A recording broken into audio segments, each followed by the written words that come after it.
Bismillahirrahmanirrahim. Assalamualaikum warahmatullahi wabarakatuh. Waalaikumsalam warahmatullahi wabarakatuh. Innal hamdalillah. Alhamdulillahilladzi anzala sakinah fi qulubil mu'minin liyajdadu imanan ma'a imanihim. Walillahi junudus samawati wal ard wa kana Allahu aliman hakima. Asyhadu an la ilaha illallah wahdahu la syarikalah wa asyhadu anna Muhammadan abduhu wa rasuluh la nabiyya ba'd. Allahumma salli wa sallim wa barik ala sayyidina Muhammad ibni Abdillah wa ala alihi wa sahbihi wa mawala. Qala Allahu ta'ala fi kitabihil karim. A'udzu billahi minasyaitonir rajim. Bismillahirrahmanirrahim. Innani anallah la ilaha illa ana fa'budni aqimis shalah li dzikri. Wa qala ta'ala aidan inna sholati wa nusuki wa mahyaya wa mamati lillahi rabbil alamin. Wa qala ta'ala aidan alladzina idza asabathum musibah qalu inna lillahi wa inna ilaihi raji'un. Ulaika alaihim shalawatun mir rabbihim wa rahmah wa ulaika humul muhtadun. Sadaqallahul azim. Kedua orang tua almarhum yang kita hormati dan dirahmati Allah, istri dan anak-anak almarhum yang kita hormati dan dirahmati Allah. Di tengah-tengah kita hadir Bapak Camat Kecamatan Gading Cempaka, dan ada Lurah Kelurahan Jalan Gedang, Lurah Kelurahan Padang Harapan, Lurah Kelurahan Lingkar Barat, dan Lurah dari Rawang Amur. Para ketua-ketua RW, ketua RT, Bapak Imam Khatib Bilal Garim, Bapak Ibu takzin sekalian yang dirahmati Allah Subhanahu wa taala. Kalau kita bertanya, pantaskah ketika ada musibah kematian kita bersyukur? Jawabnya, disitulah kualitas iman terbaik.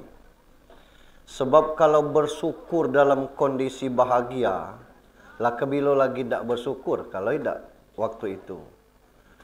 Kalau nak sabar dalam kondisi musibah, ya memang aturannya kita harus sabar. Tapi dalam kondisi musibah bersyukur, itu yang luar biasa. Bersyukurnya bukan atas wafat almarhum, tapi Allah masih kasih kekuatan iman, kelapangan jiwa, kebesaran hati. Menating musibah ini sama dengan kiamat kecil. Dan bagi kita juga bersyukur bisa hadir ke sini. Tidak ada undangan acara ini, sekedar pemberitahuan dari mulut ke mulut, dari sosmed. Kita hadir, insya Allah akan jadi catatan sesuai dengan pesan Allah. Al-yawma nahtimu ala afwahihim wa tukallimuna aydihim wa tashhadu arjuluhum bima kanu yaksibun. Mulut kita tidak bicara apa-apa nanti, tapi yang menjadi saksi kita adalah tangan kita bicara. Berapa kotak kue kita ambil malam ini? Jadi ambil sekotak. Kaki kita yang akan menjadi saksi. Kita melangkah ke sini. Alhamdulillah.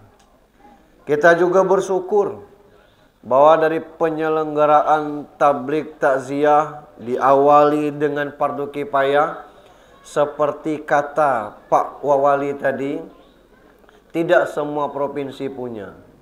Saya pernah tanya dengan mantan Kakanwil Kementerian Agama kita, Kanda Zahdi Tahir. Beliau lebih dari 3 tahun di Lampung, mungkin tidak seluruh Lampung. Tanya, cemano takziah itu? Sudah dikubur? Sudah. Tidak ada acara yasinan tahlil, acara tabligh musibah, cak kita ni. Nah, inilah yang mesti kita warisi sehingga rumah ini tidak sepi. Kalau orang datang ke sini bolak-balik berkunjung sebentar, takziah juga namanya. Tapi kehadiran seperti ini nih udah luar biasa. Salam dan salawat untuk junjungan kita Nabi besar Muhammad sallallahu alaihi wasallam. Bapak Ibu mengikuti video viral akhir-akhir ini kan? Masalah? Bukan. Tidak ada kaitannya masalah duren tuh. Yang masalah 16 pelajar pembegal itu. 13 diantaranya masih SMA. Satu sumbangan dari SMA Pagarewa, satu dari SMA 1, kemudian dari STM, kemudian SMK yang ada di Kampung Bahari. Nengok alat yang disita oleh pihak kepolisian sepanjang-panjang ini, pedangnya. Dan ditanya itu bukan serius membegal, tapi untuk sebagai identitas bahwa siap masuk ke kelompok tertentu tu syaratnya membegal dulu.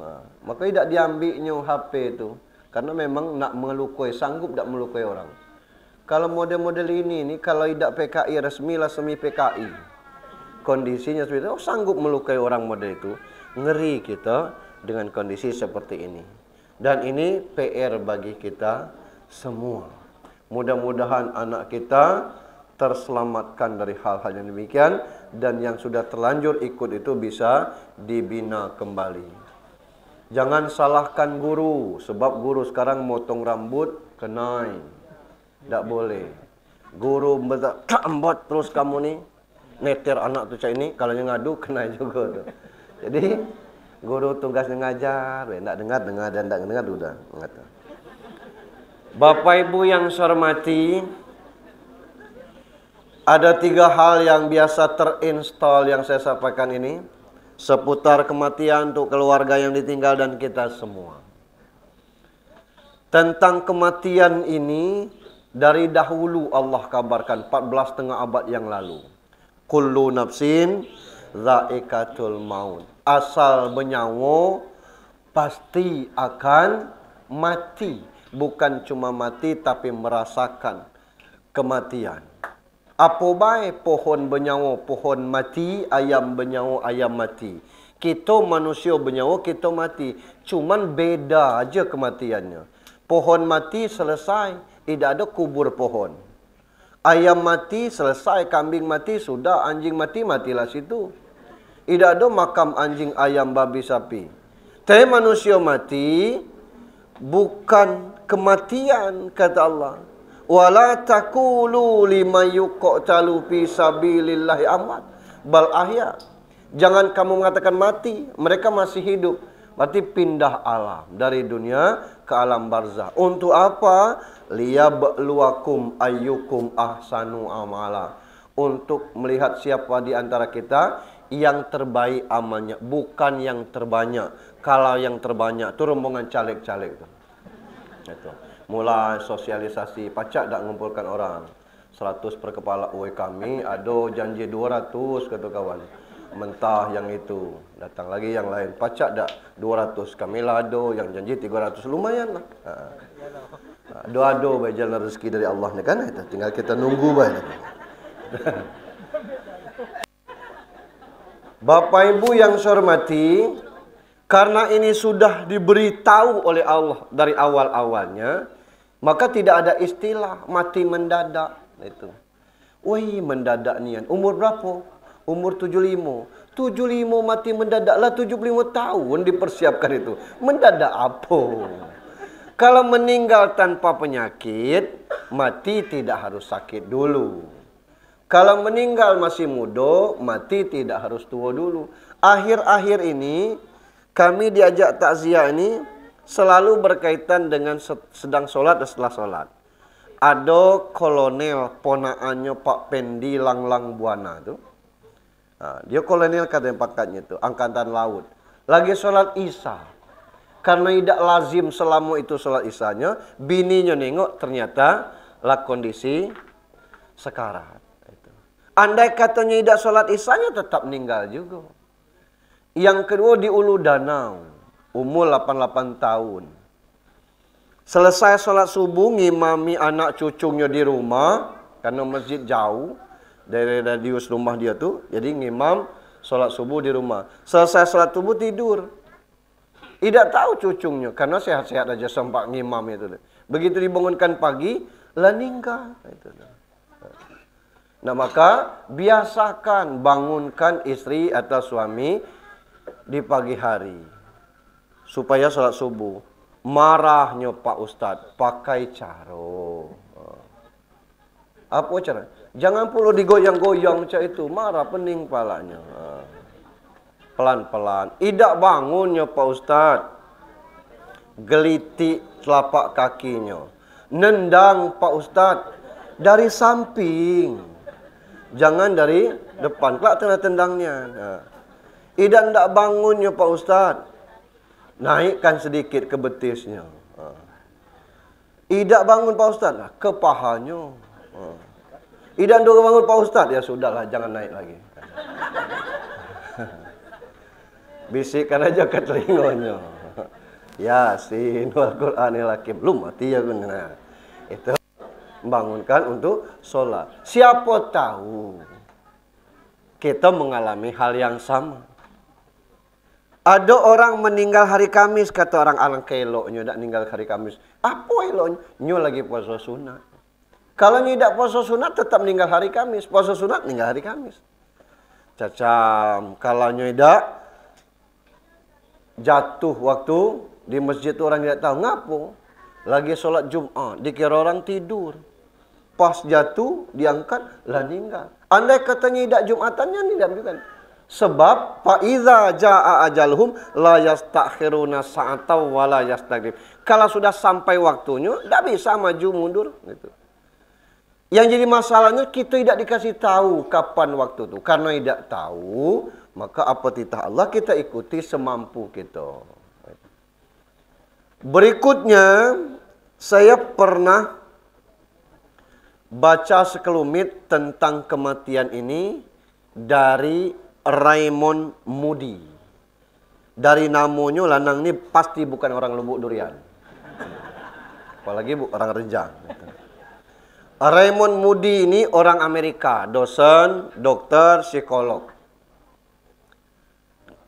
Dia sudah menerbitkan buku, judul bukunya Life After Death. Hidup setelah mati.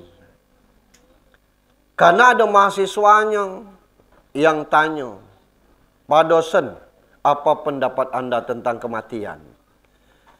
Kata dosennya Raymond Moody ini, tidak bisa saya jawab. Dia bukan dosen kaleng-kaleng.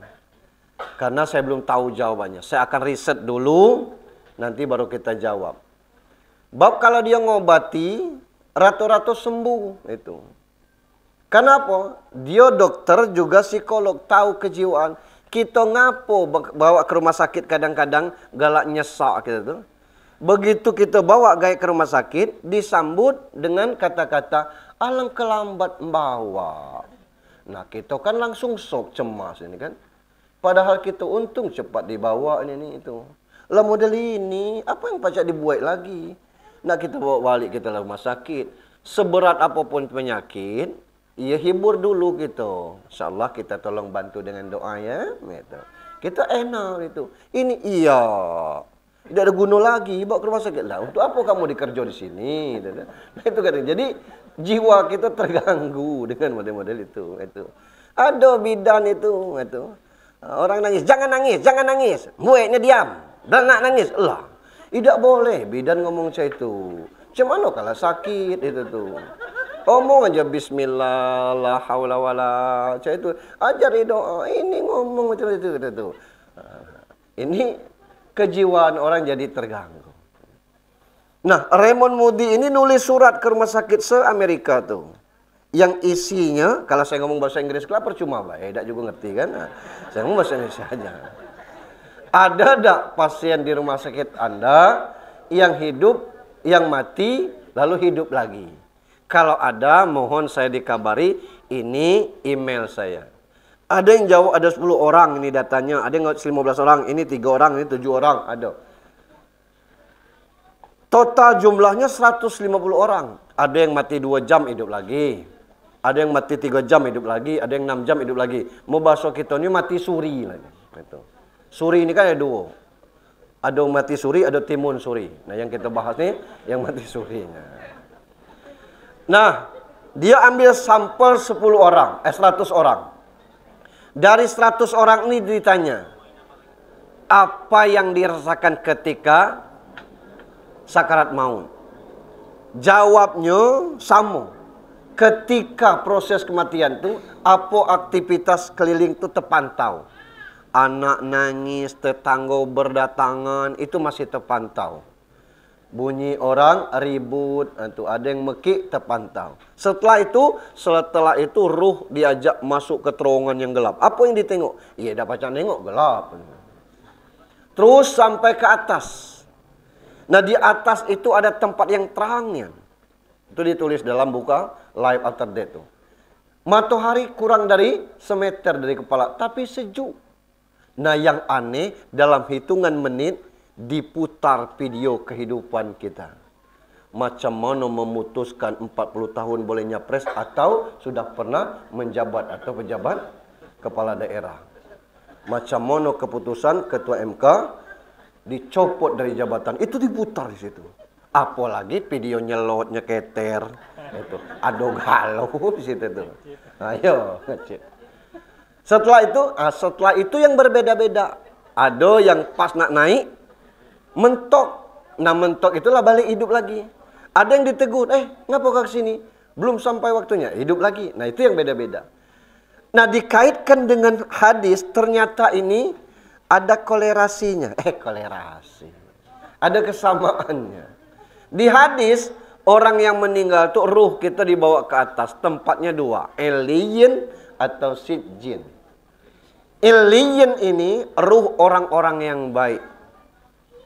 Ketika langit pertama, malaikat langit kaget. Karena bau ruh itu harum sekali. Ditanya, ini ruh siapa?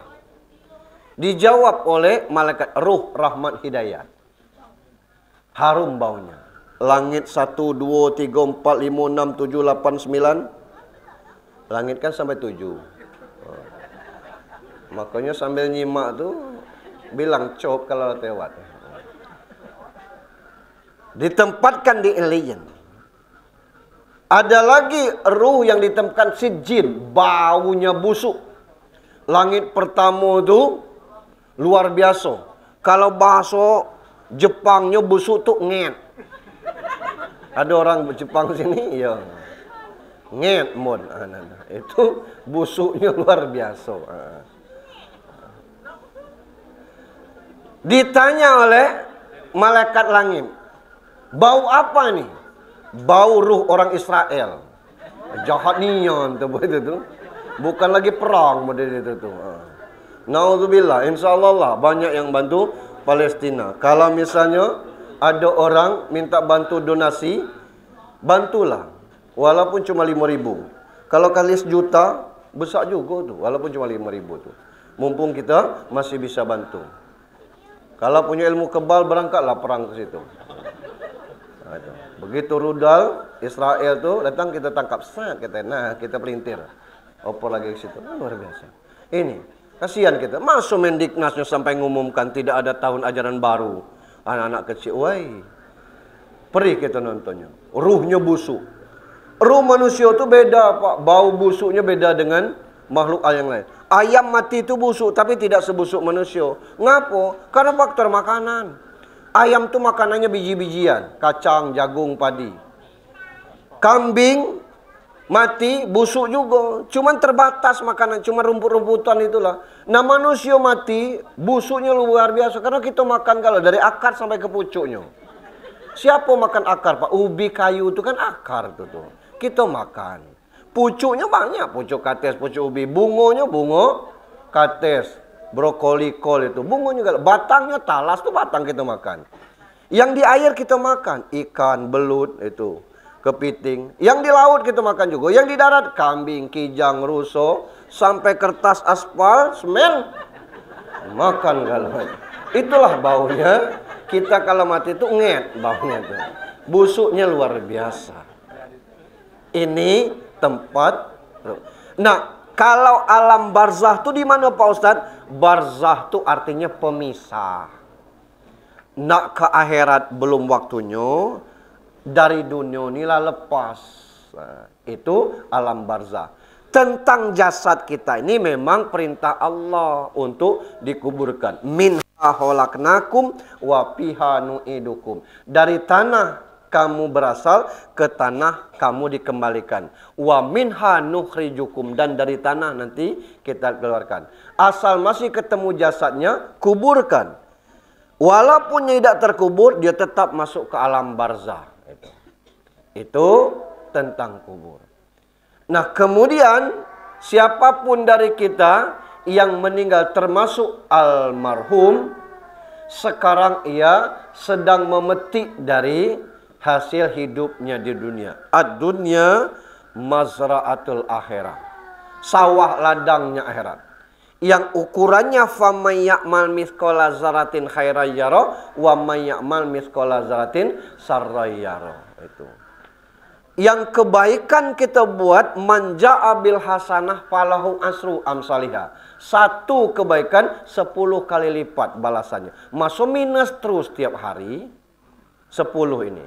Misalnya orang nanya itu, kalau ke kantor gubernur di mana Pak? Kalau lewat sini nih, Jalan Cimanuk namanya. Kelak simpang 4 belok kanan. Kalau sini nih simpang Harapan. Kelak belok ke kiri itu. Sampai ke situ kelak lurus, simpang lagi, lurus itu. Dapat kita pahala 10 kali lipat itu. Terus ada juga orang yang nanya, kalau jalan nangka, kau mutar dari sini, terus ke situ, masuk ke sini, kelak simpang 4 tuh, baru ke situ.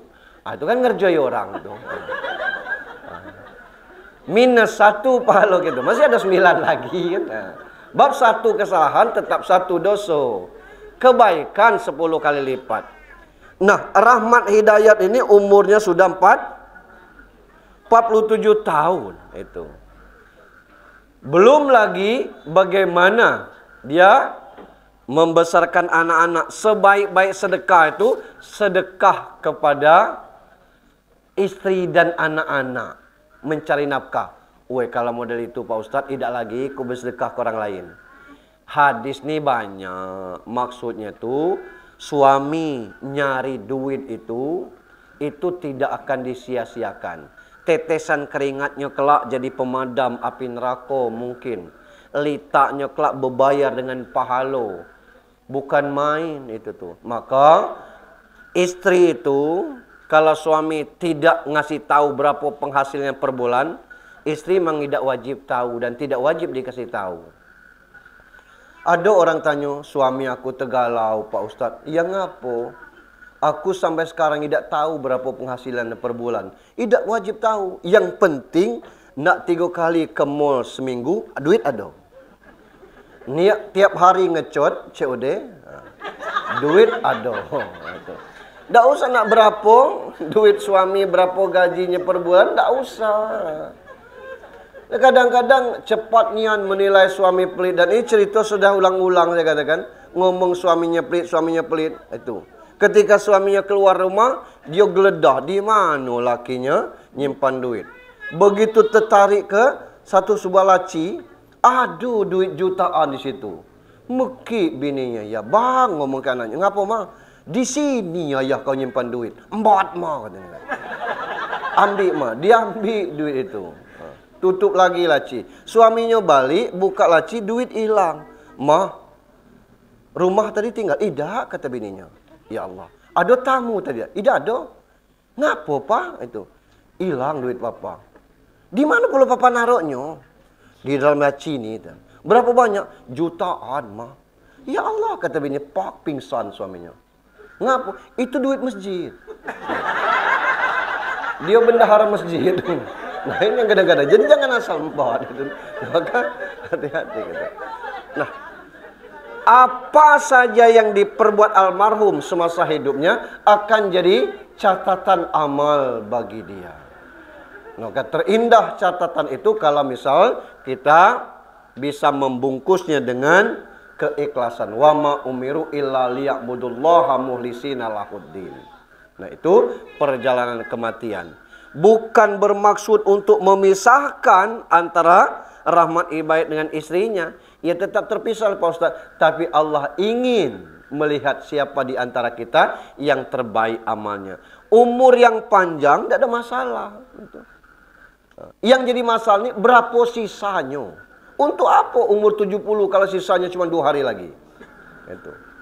Umur itu bukan panjang dan lamanya hidup, tapi kemanfaatan hidup.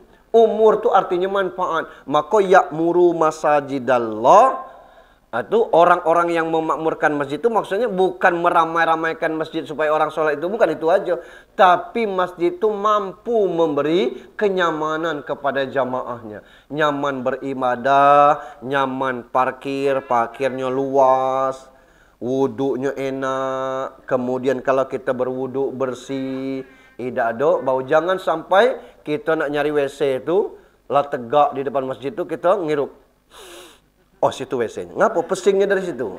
Jangan sampai cah itu. Betul. Nah, ini kadang-kadang. Sehingga orang nyaman itu tuh.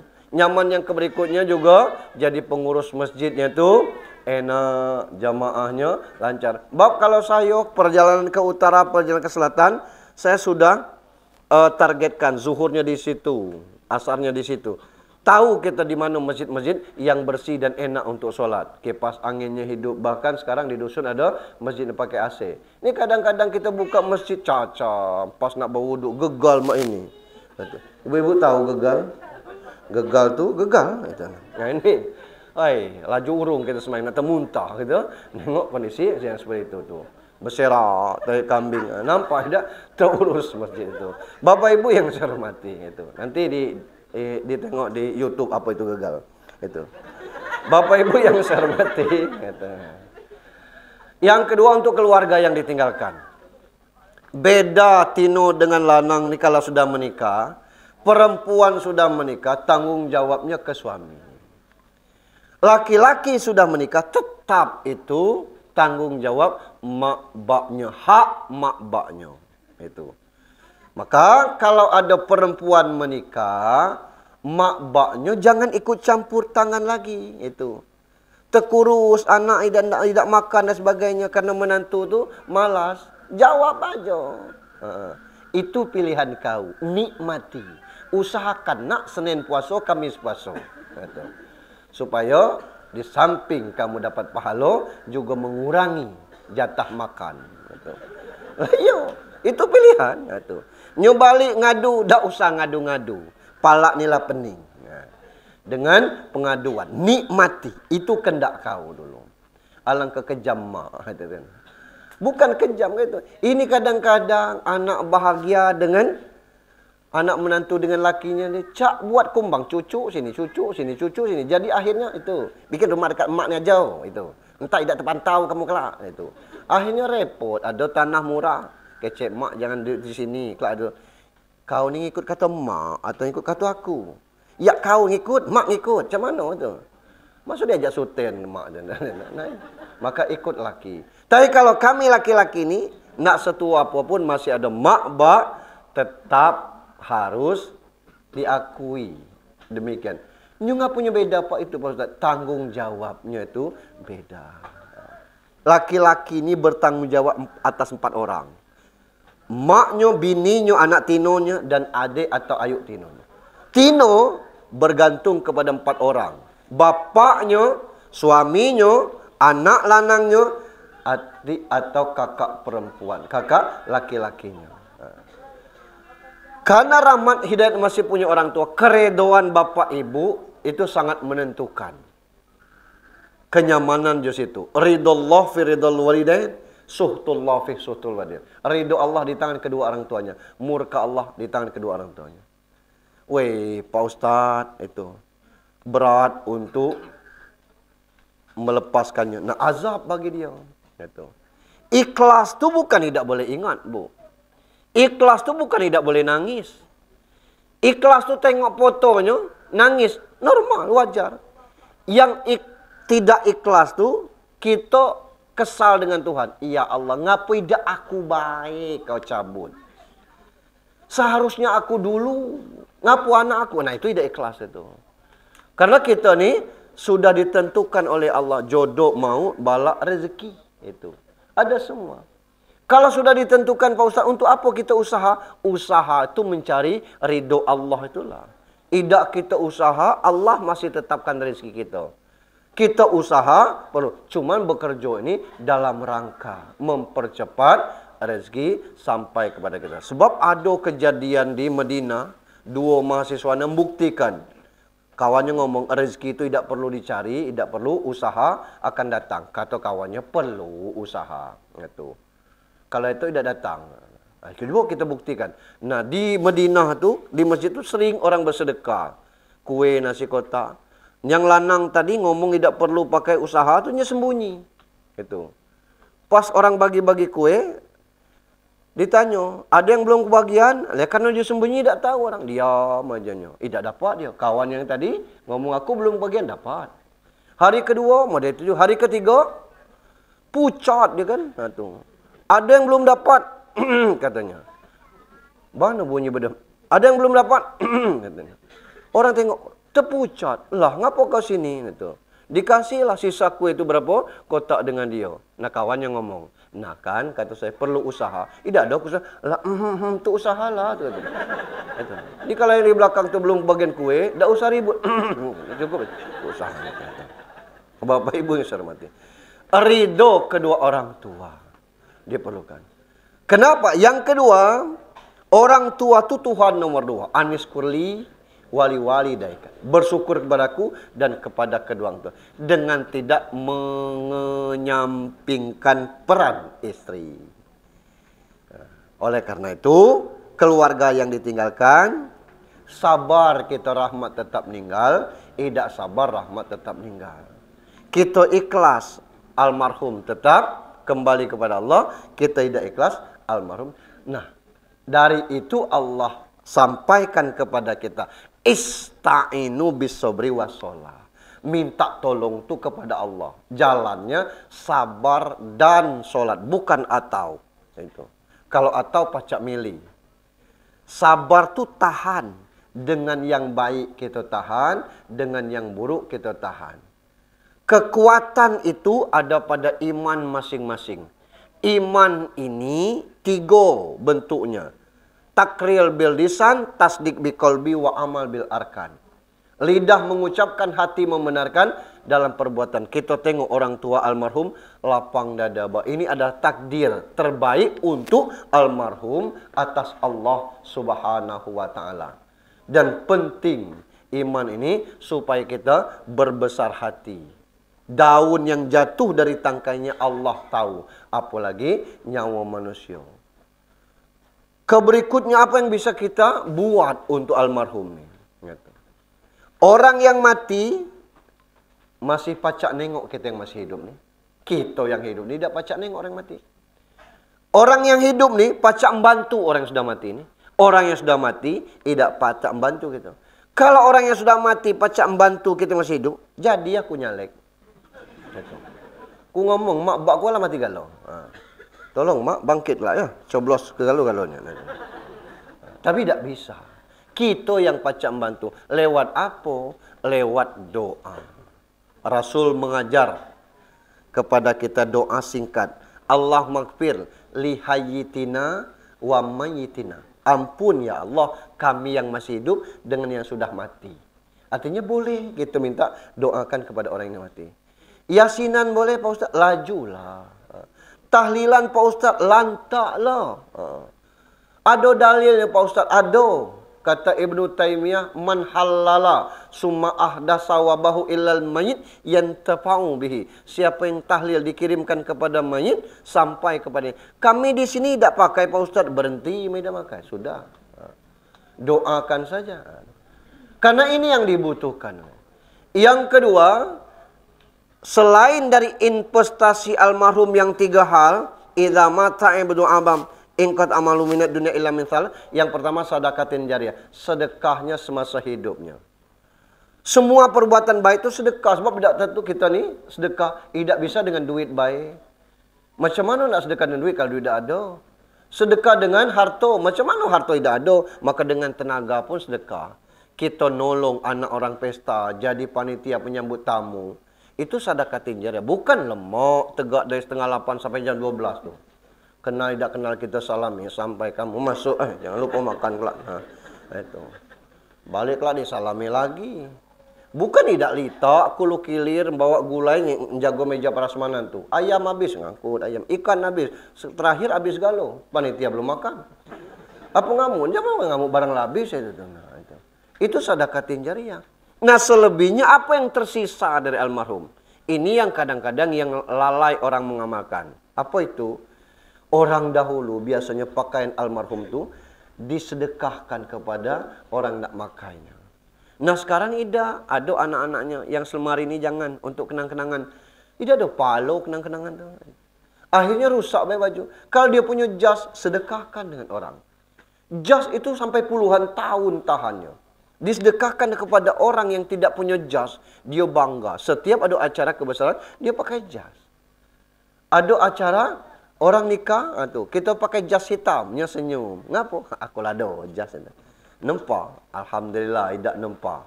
Dikasih jas rahmat kemarin. Dipakai.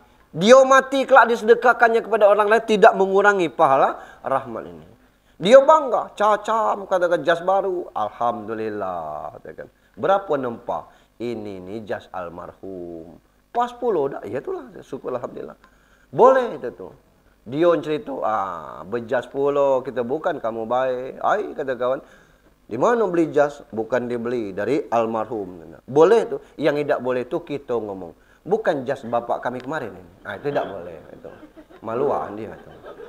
Baju-baju yang masih layak dipakai, batik dipakai orang, kan berpahala tu. Tidak ada baju yang sekali pakai rusak. Kadang-kadang bertahun-tahun dipakai itu. Itu yang kadang-kadang kita lalai. Nah, alhamdulillah akhir-akhir ini jarang kita nengok orang nyetak buku Yasin lagi. Ngapa? Bukan tidak boleh, kurang ada manfaatnya sekarang tu. Kita kalau berbuat tu yang ada manfaatnya.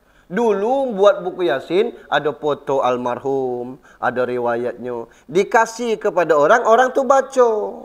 Sekarang di HP tu ada satu buah Al-Quran tu, asal nak install baik. Sampai 30 juz ada di situ. Nak ngapa kita nyetak-nyetak buku Yasin, begitu nak hari ke-40 dibagi satu-satu. Sudah dibawa balik ditumpuk di rumah tu, tidak dibaca lagi. Kurang manfaatnya. Amendak beli buku Iqra baik. Di mana ada anak-anak kecil belajar TPQ, MDA atau belajar Iqra, yang Iqra-nya rusak ditarik ini nak Iqra gratis. Itu. Boleh ngasih Al-Quran Pak Ustaz? Boleh. Ya. Ke rumah-rumah tahfiz yang masih kekurang Al-Quran. Tapi kalau kita kasih Iqra, dia belajar dari Iqra itu dan dia bisa membaca Al-Quran. Setiap dia baca Al-Quran, setiap dia melafazkan ayat-ayat, karena kita ngasihnya pahalanya mengalir kepada. Andai kata 50 buah yang pacak tamat Al-Quran orang 20 aja, maka 20 itu mengalir pahalanya.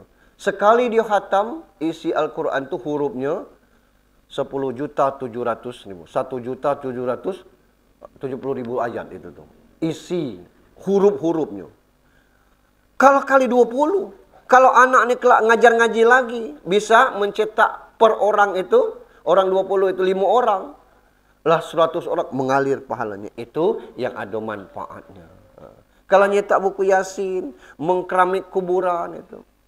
Lah rasanya, lah sering saya sampaikan. Ada kawan dari Kebun Geran, waktu saya ngisi pengajian subuh. Ada tak lokak tanah-tanah agak lapang di sekitar kota ni? Saya bilang, tidak ada lagi. Sekarang ini ukuran 1/4 hektar aja orang bangun dengan rumah macam-macam bentuknya. Atau dia jual kapling. Ngapa? Nak nyari makam. Rupanya makam Kebun Geran itu milik wakafnya orang Pasar Melintang. Orang Pasar Melintang meninggal dimakamkan di Kebun Geran. Orang Kebun Geran meninggal diwakamkan di situ. Karena yang wakaf orang Pasar Melintang, yang punya lahan orang Kebun Geran. Jadi dua-dua cepatnya penuh. Lah cari batas mana? Lah sampai ke Talang Pau belum ketemu. Kami pagar dewa tu lah punya makam baru di daerah Padang Ulak Tanjung, daerah Sebakul ke sana lagi. Sekitar radius 10 km dari Pagar Dewa tu mungkin. Karena tidak ada lagi lahan. Nah, saya sampaikan, jangan di keramik ya. Lah ada penghuni sekarang mungkin berapa puluh orang dijejerkan aja. Nah, kita ni kadang-kadang yang tidak penting kita buat penting. Mengkeramik kuburan itu hukumnya haram. Ngapa haram? Karena kita nak memiliki tanah yang 2 meter kali semeter itu. Sejak kapan kita beli? Padahal itu pemakaman umum. Bukan itu yang dibutuhkan oleh almarhum. Yang dibutuhkannya lah doa. Yang kedua, ilmu yang bermanfaat. Selagi almarhum ini pernah mengajarkan kita, sampaikan. Kami diajarkan almarhum dulu cak ini. Apa halnya terus mengalir tuh? Apalagi bapak kita pernah mengajarkan begini. Kita ngomong, almarhum bapak kami mengajarkan begini. Jangan ngomong mendiang. Mendiang itu saya tidak tahu artinya. Kalau dekat api ada berdiam namanya. Kalau mendiang saya tidak tahu. Kalau non-muslim bolehlah kita ngomong mendiang. Tapi kalau bapak kita, ibu kita, keluarga kita, omonglah almarhum atau almarhumah. Ngapa? Almarhum itu artinya semoga Allah memuliakan, merahmati, menyayangi. Kan doa itu. Almarhumah untuk yang tino. Jangan kita menung mendiang. Mendiang dulu ngajar cak ini. Jangan. Almarhum ngajar cak ini. Doa bagi kita. Yang ketiga, awaladin solihin wa yad'ulah, anak yang soleh. Dia punya 4 orang anak itu. Tak pernah kita mikirkan macam mana anaknya ke depan, itu bukan urusan kita karena sudah ditetapkan oleh Allah Subhanahu wa taala. Banyak ego yang tidak berbapa anaknya itu sukses. Banyak ego orang yang tidak punya ibu anaknya juga sukses. Saya pernah tablik musibah di samping RRI, belakangnya Bengkulu Express sekarang tuh.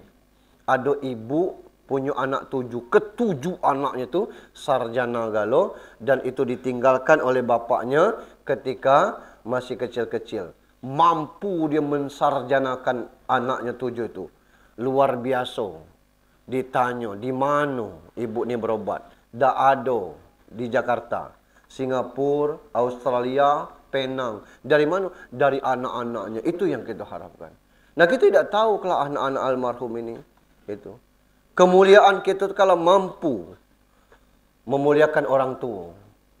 Di posisi orang tua yang mungkin tidak sanggup lagi berusaha, sudah selayaknya anak membantu. Jangan waktu tablik musibah ini kamu, gaib kita meninggal, hutang piutang orang tua kami tanggung jawab. Tagih dengan kami. Tanya waktunya masih hidup. Mak, bak, umur kita tidak tahu. Ada tak utang mak, bak? Ngapo? Ya biar kita selesaikan. Lah siapa jasa? Lah kami anak-anak bak ini. Kami akan menyelesaikannya.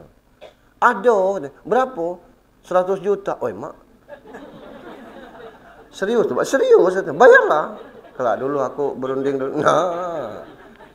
Ya asal tanya. Itu. Jangan nyelamati baru ngomong. Masih hidup itu tanya. Bab orang tua tidak mungkin berani minta bayar kepada anda. Bukan tidak dia. Dia malu. Ada baik orang yang sudah pesta tu cucunya lahir 2. Utang pesta tu belum selesai. Tidak tertagih, dia tidak tertanyanya dengan anaknya. Nah, kita sebagai anak beban orang tua ni kita ringankan.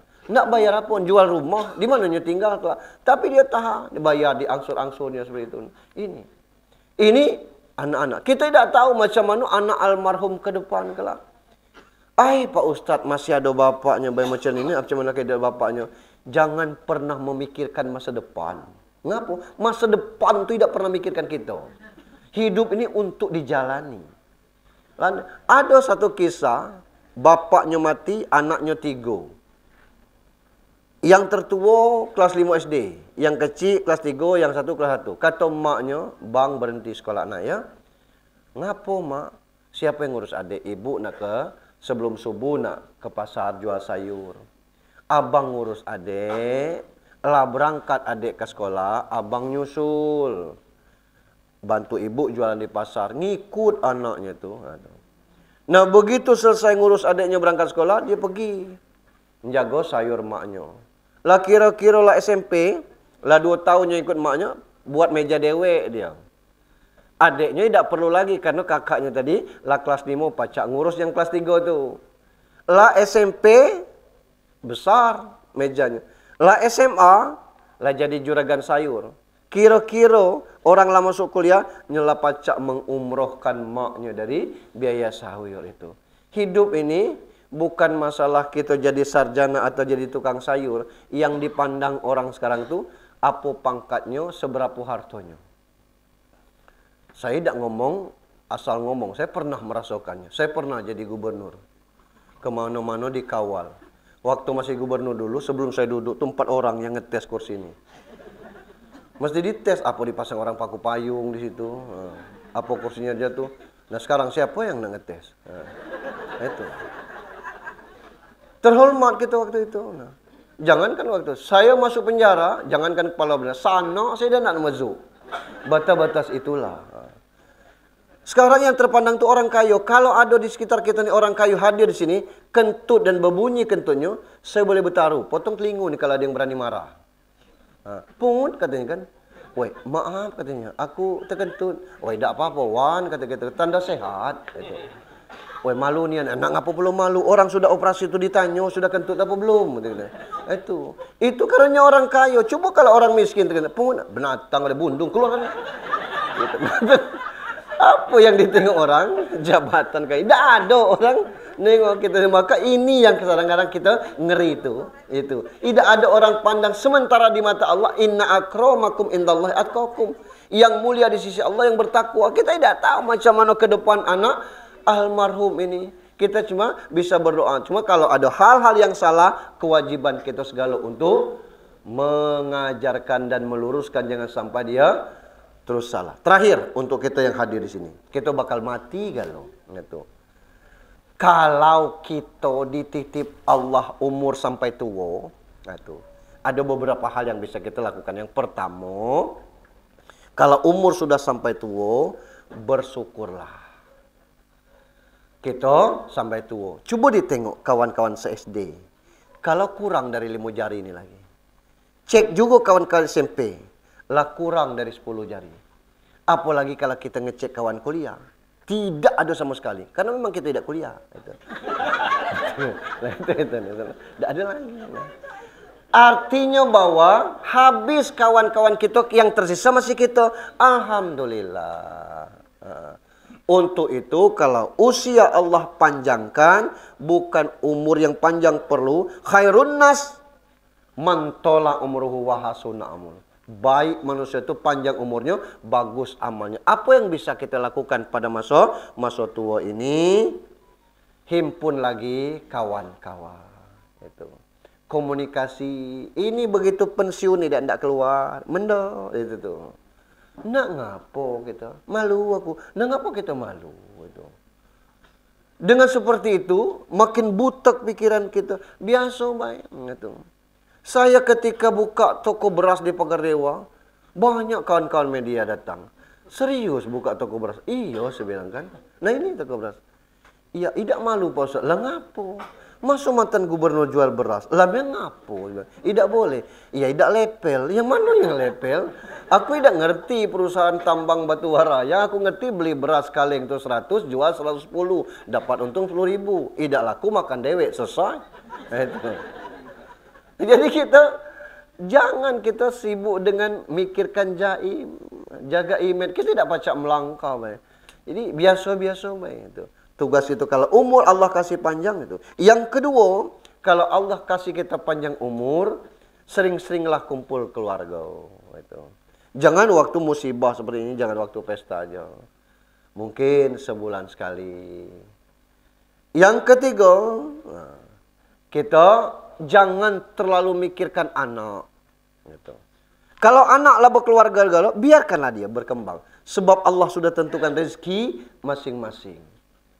Kita mikirkan anak. Dialah sudah berkeluarga, lah punya anak. Masanya tidak terpikir macam mana cari. Kapan dia bisa berkunjung dengan kita? Terima dengan senyum. Dia tidak bisa berkunjung dengan kita nelpon. Tidak ada masalah. Sehat, kamu sehat. Tak pacak berkunjung mak, tidak apa-apa. Jangan makin tua makin baper.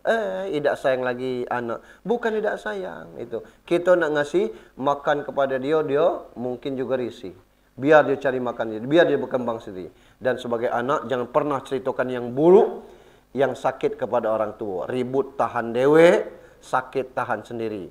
Ketemu orang tua, tetap tersenyum. Cak mana keadaan kamu? Senang? Senang, Alhamdulillah. Tah berapa kali, Bapak atau kami ini diajak jalan-jalan. Kemana? Itu jalan-jalan itu dari depan ke belakang, belakang ke depan. Itu. Sering yang ngajak makan luar. Aduh sesekali, makan di teras. Itu. Jangan kita ngomong mana pulau. Itu tuh.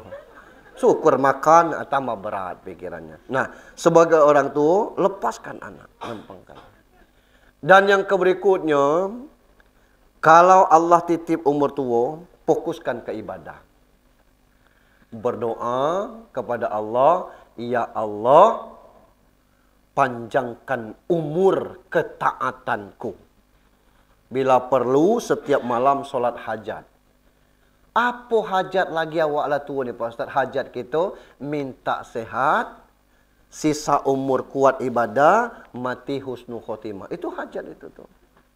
Dulu tidak sempat solat duha, kini kita solat duha. Itu.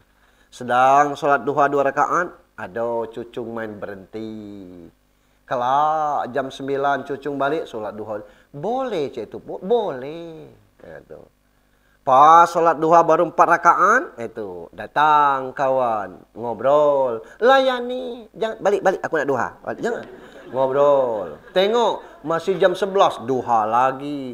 Kapan terakhir duha? 1/4 jam sebelum zuhur. Boleh. Silakan. Tidak mesti nak 14 rakaat, 6 rakaat, 7 rakaat, 8 rakaat itu terus betul. Tidak, itu tuh.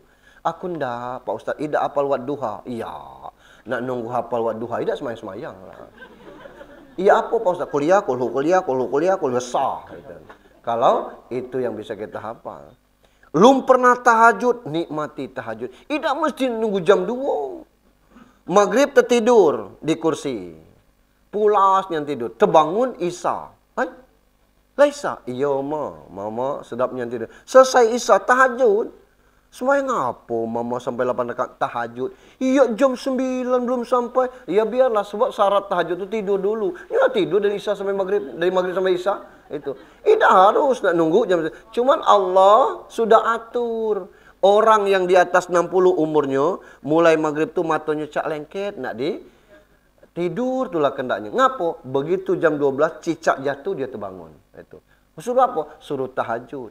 Jika orang umurnya masih 25-30, sekarang masih nguap-nguap, itu tidak sehat. Itu. Karena masih kuat begadang. Nah, itu. Nah, itu. Ya manfaatkan umur itu. Tahajud tidak mesti harus jam 2. Subuh sekarang 4:30. Itu. Kita bangun jam 4. Tidak mungkin langsung terbangun tu langsung salat. Itu. Bangun pelan-pelan, cuci muka, langsung berwudu. Nengok, jam 4:15. 1/4 jam lagi. Pacak 2 rakaat, 2 rakaat. Pacak 4 rakaat, 4 rakaat. Itu. Berjalan ke masjid. Sampai ke masjid, ada 10 menit lagi. Tahiyatul masjid 2 rakaat, tahajud 2 rakaat. Ya masih boleh Pak Ustaz. Siapa yang bilang? Asal belum azan subuh. Silakan. Dulu kita tidak sempat melaksanakan. Kini kita sempat. Itu. Dulu tidak sempat puasa Senin Kamis, sempatkan. Dulu tidak sempat baca Al-Quran, kini aktivitas tidak banyak lagi baca Al-Quran. Ngantuk, tutup itu. Selesai, sudah. Tidak mesti nak sejuk sekali duduk. Itu sa'ain jadilah. Tidak sanggup sa'ain, seayat. Alif, lam, mim, sadakallah. Selesai, tutup. Paling pendek je itu huruf nun. Nun, selesai itu.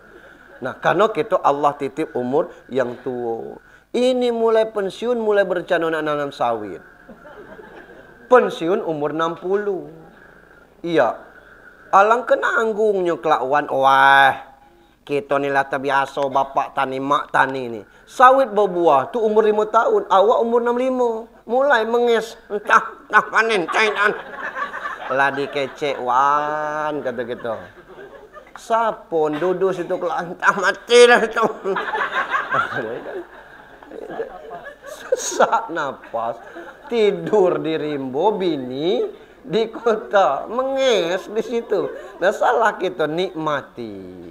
pensiun kecil, ya namanya baik pensiun. Kecil kan suap, itu tuh. Kalau pensiun kita kecil, jangan banyak kehendak. Allah sudah takdirkan putaran seperti itu. Itu kalau umur kita sampai tua. Kalau tidak sampai tua, macam mana Pak Ustaz? Masalah banyaknya, tapi masalah ikhlasnya. Saya tutup dengan kisah ada imam syekh besar di Maroko itu mimpi. Dalam mimpinya didatangi baginda Rasulullah. Dia ngomong titip salam dengan Fulan bin Fulan. Dia di Mekah. Saya tunggu dia di surga. Malam kedua mimpi lagi persis itu. Nabi datang. Kalau kita mimpi dengan Nabi Muhammad itu asli. Sebab setan tidak bisa menyerupai Nabi. Malam ketiga mimpi lagi model yang sama. Disebutkan nama orang tu jelas, binnya, model orangnya. Akhirnya Syekh yang dari Maroko tu umroh sambil ketemu kawan-kawannya di Mekah. Dia ceritakan, kata kawan-kawannya di Mekah, kita cari orang itu. Tidak ada kalangan ulama yang nama itu, kalangan orang-orang alim. Disebarkan pengumuman. Ada kepala suku yang kalau nama ini ciri itu warga saya, kata Rasul. Boleh ketemu, boleh. Ngaku diceritakan saya mimpi bahwa dia ada surga. Kata kepala sukunya. Meleset itu. Tidak, mungkin bukan warga saya. Ngaku.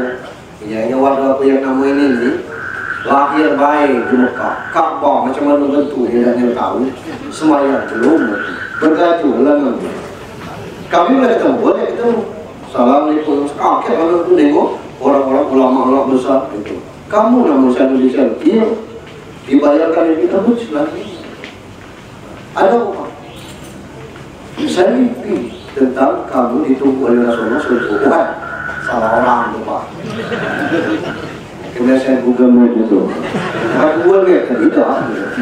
Saya nih Pak lahir, makan, minum di Mekah. Saya belum sampai ke haram itu. Orang situ ngomongin haram. Tidak ada. Saya jumpa tidak saya. Karena bingung cuma kata ulama Mekah, coba tanya apa amal terbaik. Apa amal terbaik kan? Tidak ada. Coba ingat apa? Apa amal terbaik? Tidak ada. Apa sih yang pernah kamu lakukan? Tidak ada. Tidak mungkin. Baru dia ingat. Tetangga aku ini dulu, suaminya meninggal, meninggalkan anak masih kecil-kecil. Saya berikrar, berazam, berdiam. Apa yang saya dapatkan per bulan, belah lepang bagi dulu, setengah untuk membantu anak-anak, ya setengah untuk kami. Sejak itu sampai sekarang, saya tidak ingat berapa tahun. Itulah amal terbaik. Ayo, kamu mandi wajib, saya antar kita ke Baitullah. Ikuti kami tawaf. Ngikut puluhan belum sampai 70 tahun, meninggal. Nah yang kita ni apa amal terbaik kita? Tidak tahu kita, kalau memang tidak ada. Apa terbaik kita? Nah karena tidak tahu amal terbaik kita ni, tinggal kita banyak-banyak istighfar, minta ampun kepada Allah Subhanahu Wa Taala. Apa diampuni? Kau Ustaz, Allah tu Maha Pengampun, tidak cak kita.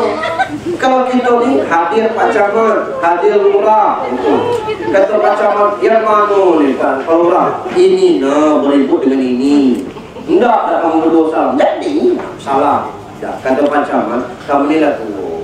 Aku ni Camat, walaupun masih muda dari kamu, tidak layaklah kami diundang ke sini. Bisa tak kita selesaikan acara ini baik-baik? Selesai. Nanti jamban, ini jamban yang kedua. Selesai. Cipika-cipiki. Selesai. Sudah ngopi, ngerti, keluar. Itu. Ditanya, Caman, lapang hati. Tidak segampang itu, Pak Caman. Barusan sudah cipika-cipiki. Itu manusia, Allah ada. Kita minta ampun, Allah ampun. Karena Allah Maha Pengampun. Tinggal kita tidak minta ampun.